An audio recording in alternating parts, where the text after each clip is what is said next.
Одбраната на прво обвинетиот во случајот онкологија Нино Васев побара од судот мерката притвор да биде заменета со друга мерка, бидејќи одбраната не може да работи на големиот и обемен предмет во случајот онкологија, додека Васев е во притвор.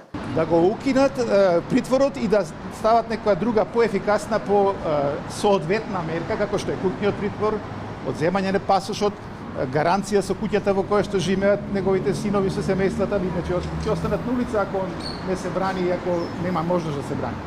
Така да за нас е клучно да му се овозможи на доктор Никола Васев да се брани како што го лекува.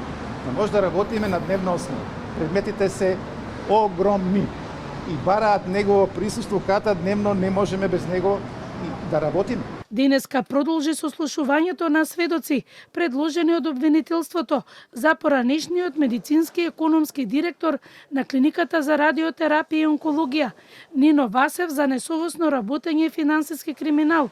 Сведоците вработени од Клиниката за онкологија го објаснуваат начинот на кој се зема терапијата, почнувајќи од шалтерскиот систем се до подигање од аптека.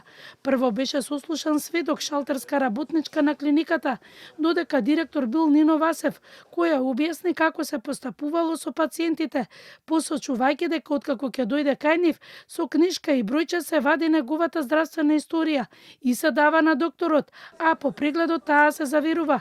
Приемот на лекови се вршело само во аптека, а дел од лековите во смисла на симптоматската терапија и одделниците остатици може да се најдат и во други одели.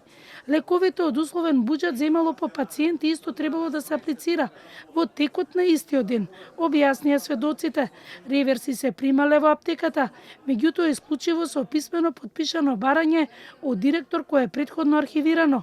Одбраната посочи дека во набавката на реверс немало прекршување на закони, бидејќи тоа било прием на лек кога имало недостаток на лекови за пациентите.